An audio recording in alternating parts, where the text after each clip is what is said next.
नमस्कार दोस्तों, स्वागत है आपका स्टडी फॉर सिविल सर्विसेज में। वीडियो को पूरा देखिए। कोई भी आपका फीडबैक है, कोई सजेशन है, तुरंत वीडियो में कमेंट करके जरूर बताइए। अच्छा लगे तो वीडियो लाइक जरूर कर लीजिए और ऐसे वीडियो लगातार फ्री में पाने के लिए चैनल को तुरंत सब्सक्राइब कर लीजिए और बेल आइकन को जरूर टैप कर लीजिए ताकि आगे भी सारे वीडियो आपको मिलते रहे। यूट्यूब में फॉलो करते हैं तो प्लीज ये वाला फ्री टेलीग्राम चैनल जरूर ज्वाइन कर लीजिएगा। सारे नोटिफिकेशन, सारे अपडेट यहीं पे आते हैं, ध्यान रखिएगा। स्टडी फॉर सिविल सर्विसेज का कोई भी पेड ग्रुप अगर आपको ज्वाइन करना है तो सिर्फ 85648056060609797523864455 यही नंबर है हमारे, सिर्फ जहां पे कॉल या व्हाट्सएप कर सकते हैं।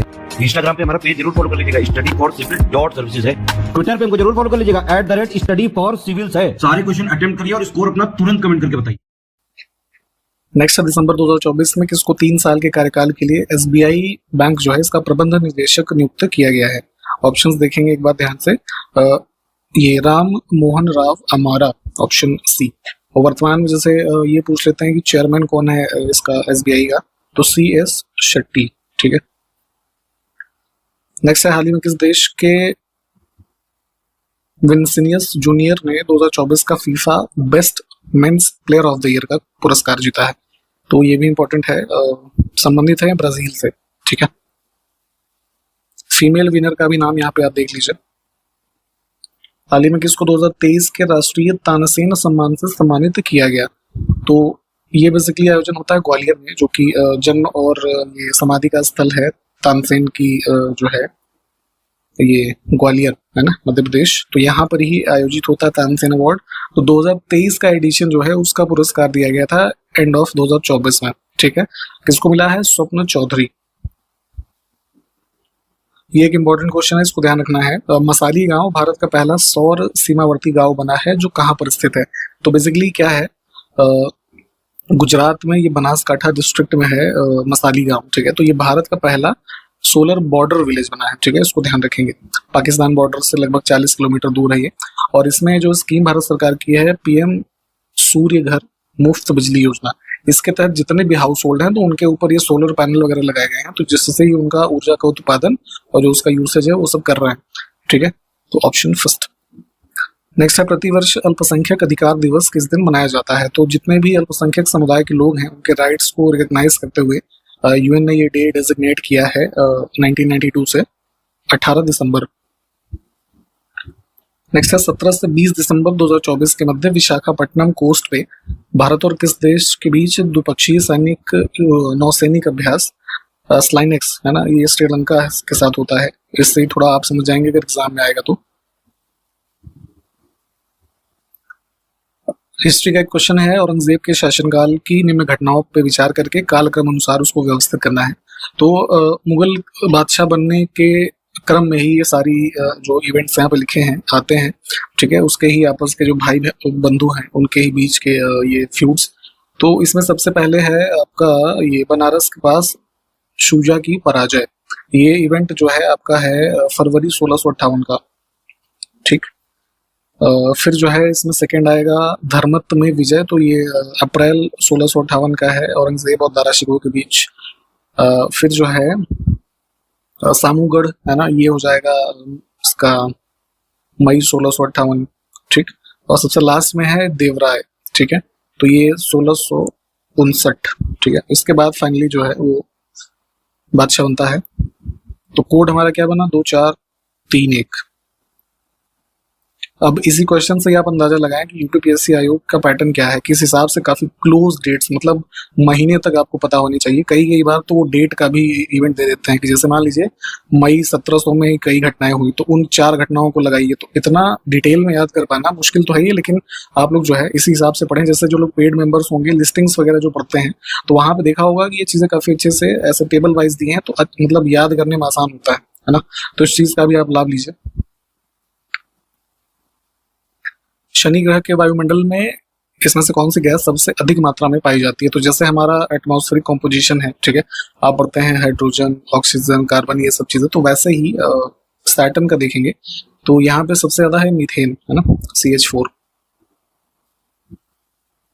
नेक्स्ट है, काराकुम मरुस्थल किस देश में स्थित है। देखिए इस तरह की जो चीजें हैं प्लीज साथ के साथ आप मैप लेकर के रखें, आपने जहां पढ़ाई करते हैं मैप लगा लीजिए, साथ में उसको वहीं पे लोकेट कर लेंगे तो फिर ये लंबे समय तक याद रहेगा। ठीक है।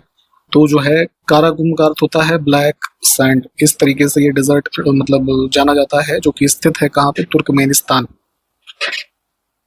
अगला है किस संविधान संशोधन के द्वारा दिल्ली को राष्ट्रीय राजधानी क्षेत्र बनाया गया, जो एनसीआर आप पढ़ते हैं, ठीक है, नेशनल कैपिटल रीजन। इसमें आने वाले क्षेत्र खास करके उत्तर प्रदेश के क्षेत्र जो इधर मुजफ्फरनगर तक पड़ता है वो आपको पता होना चाहिए। तो इसी में ये जो है अमेंडमेंट 69 है ना हुआ था, उसके माध्यम से जो है एनसीआर बनाया गया। और ये एक आर्टिकल इसमें ऐड किया गया था 239AA, इसको पढ़िएगा, ठीक, 1991। कौन सा देश लैंडलॉक है, मैप पे इसको भी लोकेट करेंगे, इसमें से सारे ऑप्शंस देखेंगे तो बोलीविया है। नेशनल इन्वेस्टमेंट फंड की स्थापना या गठन भारत सरकार के द्वारा किस वर्ष में किया गया था? तो जो जैसे हमारा जो ये सेंट्रल पब्लिक सेक्टर एंटरप्राइजेज है, तो इसका डिसइन्वेस्टमेंट होता है, इस चीज को पढ़ना है आपको। तो डिसइन्वेस्टमेंट के माध्यम से जो फंड्स सरकार इकट्ठा कर रही है, तो उसको प्रॉपर चैनलाइज करने के लिए इस फंड का एस्टैब्लिशमेंट किया गया 2005 में। इसमें से कौन से गर्म रक्त वाले जीव हैं, ठीक है, वार्म ब्लडेड। तो वार्म ब्लडेड जो है इनको हम एंडोथर्म के नाम से भी जानते हैं। क्या अर्थ होता है इसका? ऐसे जीव जो अपने कह सकते हैं कि इंटरनल बॉडी टेम्परेचर को खुद ही रेगुलेट कर सकें, ठीक है। तो इस विकल्प में क्या हो जाएगा, ये जैसे मैमल्स है ना, बर्ड्स। वेद त्रयी क्या होता है, ठीक है, तो वेद त्रयी बेसिकली 3 वेद जो है उनको सामूहिक रूप से जानते हैं अथर्ववेद को छोड़ करके। तो कौन कौन से बच गए? ऋग्वेद, यजुर्वेद और सामवेद, ठीक है, इनको की कह सकते हैं फाउंडेशनल टेक्स्ट माना जाता है हिंदुइज्म में। नेक्स्ट है रेलवे बोर्ड के संदर्भ में कौन सा कथन सही है? इसका गठन लॉर्ड कर्जन, देखिए कर्जन का जो आप टाइम पीरियड देखते हैं as the viceroy of India, है ना, जो फेमस इवेंट है इसका, ये पार्टीशन ऑफ बंगाल 1905 का, तो ये उसी के काल में हुआ था 1901 में, ठीक है, आगे लिखा भी है वो। लॉर्ड कर्जन ने थॉमस वाटसन की अध्यक्षता में रेलवे बोर्ड का गठन किया था, जो कि टॉप डिसीजन मेकिंग बॉडी के रूप में जानी जाती है रेलवेज के लिए, और उस समय जो है रेलवे में सुधार के लिए इसकी एस्टैब्लिशमेंट की गई, तो ये भी ठीक ही बात है।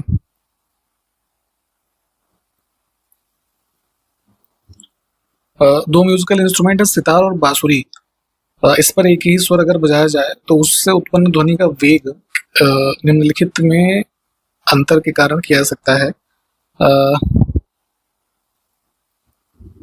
बेसिकली इसमें जो अंतर आएगा आपका, ये ऑप्शन देख लेते हैं एक बार,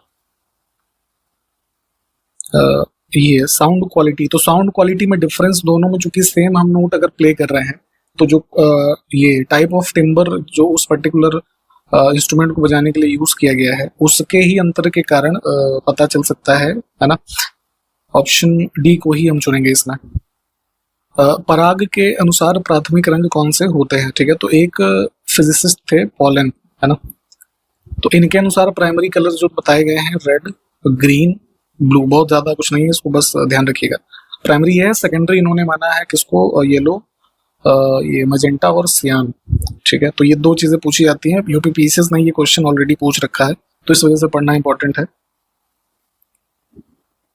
सीएफएल और एलईडी बल्ब में क्या अंतर है? आजकल मैसिवली यूज हो रहे हैं एलईडी बल्ब, इससे पहले सीएफएल होते थे और उससे पहले ट्यूबलाइट वगैरह, फिर ट्यूबलाइट से पहले बल्ब, है ना, तो ये इस तरीके से चल रही चीजें। तो फिलहाल इन दोनों में डिफरेंस मेनली जो स्टेटमेंट्स में लिखा है कि प्रकाश का उत्पादन करने के लिए सीएफएल पहले जो है ये मरकरी वेपर और फास्फोरस वगैरह का यूज करता था, मतलब वही उसमें यूज होता था, जबकि एलईडी जो बल्ब है उसमें क्या है, सेमीकंडक्टर जो है यूज होता है, ठीक है, और इसी वजह से जो है ये एनर्जी एफिशिएंट है, जबकि सीएफएल नहीं है उतना। तो दोनों में से सही क्या है? दोनों ही सही है।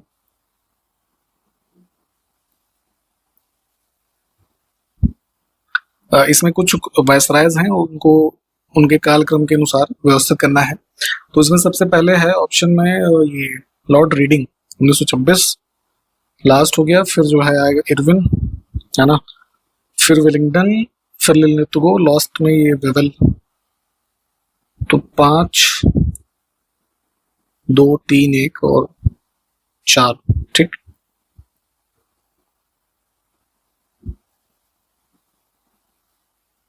इसमें से कौन 47 में लॉर्ड माउंटबेटन के द्वारा वायसराय के रूप में प्रतिस्थापित किया गया था? ऑप्शंस अगर देखेंगे तो 47 में लॉर्ड माउंटबेटन बना था वायसराय, है ना, तो रिप्लेस इसमें से किया किसको?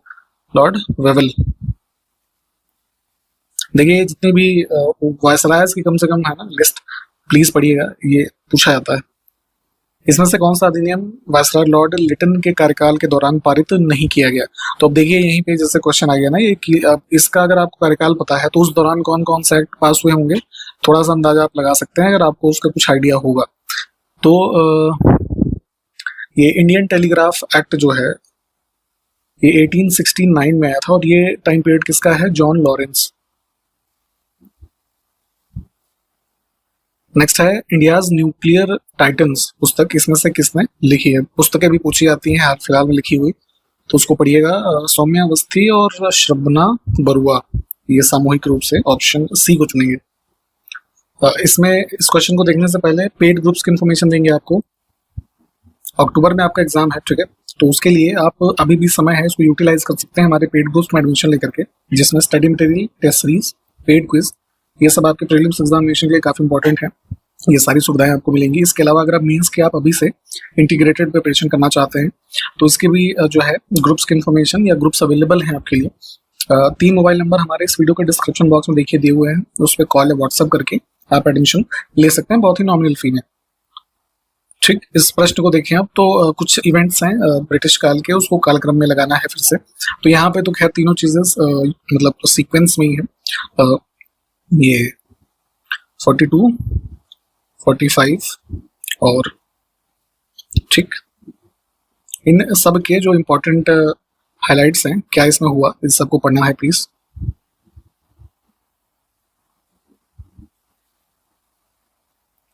उस वायसराय का नाम बताना है जिसके शासनकाल या कार्यकाल के दौरान इल्बर्ट बिल विवाद उत्पन्न हुआ था। तो अराउंड 1883 में लॉर्ड रिपन के टाइम पीरियड में देखेंगे एक जो है वायसराय की काउंसिल में लॉ मेंबर था ये कॉटनी, ये इल्बर्ट करके, ठीक है, तो उसने ही एक बिल जो है प्रिपेयर किया जिसका नाम था इल्बर्ट बिल, है ना। ये कुछ जो ब्रिटिश स्टाफ था इंडिया में तो उसके ऊपर इंडियन मजिस्ट्रेट्स को प्रिसाइड करने से संबंधित था। तो ये विवाद रहा कुल, इसको डिटेल में भी देखिएगा। ऑप्शन फिलहाल हम डी को चुनेंगे। फिर से कुछ इवेंट्स हैं उसको कालक्रम में देखना है। ये काफी इंपॉर्टेंट जो टाइम पीरियड है, खास करके 1940 से 1950 के बीच में हर साल बहुत बड़े बड़े इवेंट्स हुए हैं, तो इन सबको याद होना चाहिए आपको, है ना। इसमें देखिए आपका जो है ये राजगोपालाचारी सूत्र है ना, CR फॉर्मूला, CR राजगोपालाचारी जो थे उनके द्वारा ही दिया गया था ये। तो ये 1944 का इवेंट है जिसमें मुस्लिम्स के बीच जो अफेक्टेड एरियाज थे उसमें प्लेबिसाइट वगैरह कराने के रेफरेंस में था, है ना। बाद में जो जिन्ना के द्वारा रिजेक्ट कर दिया गया। फिर उसी के ठीक बाद आया था देसाई लियाकत संधि, है ना। ये भी ये कह सकते हैं ये सेंट्रल लेजिस्लेचर जो था तो उसमें कांग्रेस और मुस्लिम लीग के इक्वल नंबर ऑफ जो मेंबर्स है उनके नॉमिनेशन के रेफरेंस में था। और वेवेल योजना हमने पहले भी बात की 45, है ना, शिमला कॉन्फ्रेंस। तो 2, 1, 3। कैबिनेट मिशन योजना के तहत संविधान सभा के सदस्यों की कुल संख्या कितनी थी? तो 296 ब्रिटिश इंडिया और 93 ये प्रिंसली स्टेट्स, है ना। टोटल 389। ब्रिटिश भारत के किस वायसराय ने प्रांतीय वित्त को केंद्रीय वित्त से अलग करने के लिए पहला कदम उठाया और 1870 में भारत में विकेंद्रित जो ये वित्तीय विकेंद्रीकरण की शुरुआत की? तो 1870s में देखेंगे कौन है? लॉर्ड ये मेयो, ठीक है। तो इसने ही छोटे छोटे फिक्स्ड अमाउंट के सम प्रोविंशियल गवर्नमेंट्स को स्पेसिफिक सर्विसेज के लिए देना का जो प्रावधान है उसको स्टार्ट किया।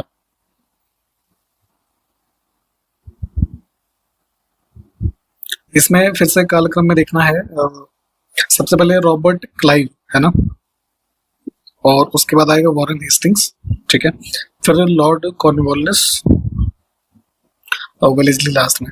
तो 2, 1, 3, 4। ये मतलब वही जो मैंने अभी ऊपर ही बताया था कि रॉबर्ट क्लाइव से लेकर के यहाँ माउंट बैटन तक जितने भी नाम है, नाम कम से कम पता हो, जो खास जिसमें काफी बड़े इवेंट्स हुए हैं उनके जो ये समय काल है ना, वो पता होना चाहिए।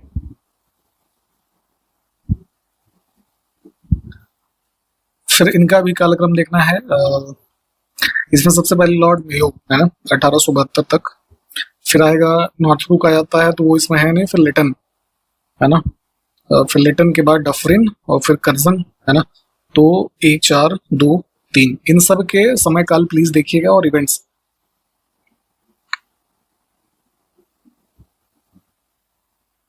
अब इसमें गवर्नर जनरल जो रहे उनका क्रम पूछा गया है। तो इसमें सबसे जैसे प्रमुख है सती प्रथा से संबंधित विलियम बेंटिक, है ना। तो ये 1828 से करीब 35 तक। उसके बाद फिर आता है मेटकॉफ, लगभग 1 वर्ष।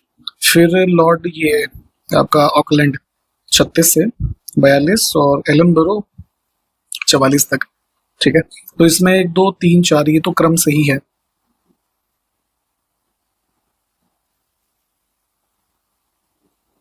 इसमें से किस एक्ट के द्वारा बंगाल के गवर्नर जनरल को भारत के गवर्नर जनरल के रूप में अभिहित किया गया? तो चार्टर एक्ट आया था 1833 का, जिसके माध्यम से जो ब्रिटिश टेरिटरीज थी उसमें पूरे भारत में उस पे एक तरीके से सेंट्रलाइज ब्रिटिश एडमिनिस्ट्रेशन देने के लिए गवर्नर जनरल ऑफ जो बंगाल था उसको अब गवर्नर जनरल ऑफ इंडिया है ना डेजिग्नेट किया गया था। तो ये एक प्रमुख विशेषता थी इस वाले एक्ट की। लॉर्ड कर्जन के टाइम पीरियड में हमने बंगाल विभाजन की बात ऊपर की थी 1905। इसके बारे में कौन सा कथन सही है? तीनों कथन देख लीजिए, तीनों ही ठीक है इसमें।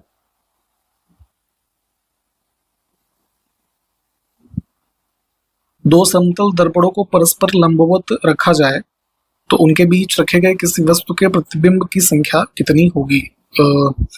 इसका एक वो होता है फॉर्मूला, उससे आप निकाल सकते हैं n = 360 अपॉन ये थीटा -1, ठीक है।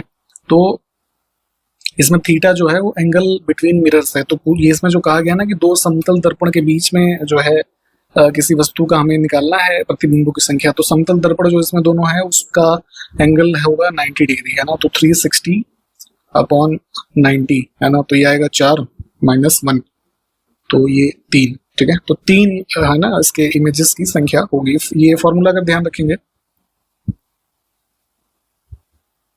आज का अंतिम प्रश्न हम देखेंगे किसके नेतृत्व में बंगाल 18वीं सदी में धीरे धीरे मुगल नियंत्रण से अलग हो गया। 18th सेंचुरी के लास्ट तक आते आते आप देखेंगे तो मतलब काफी कमजोर हो चुका था मुगल प्रशासन। उसी क्रम में बंगाल भी जो है धीरे धीरे इनके कंट्रोल से चला गया।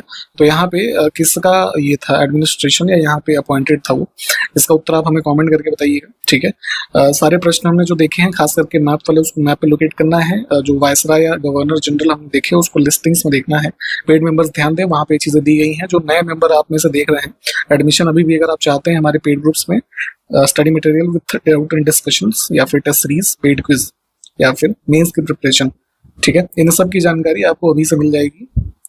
3 मोबाइल नंबर देखिए हमारे दिए गए हैं इस वीडियो के डिस्क्रिप्शन बॉक्स में, या फिर जो इंट्रोडक्शन वाला पार्ट है वहां पे भी है, उस पर कॉल या व्हाट्सएप कर लीजिएगा, इन्फॉर्मेशन दे दी जाएगी। और पढ़ाई करते रहें। हम इसके आगे के जो क्वेश्चन है कंटिन्यू करेंगे अगले वीडियो में। तब तक के लिए नमस्कार, जय हिंद।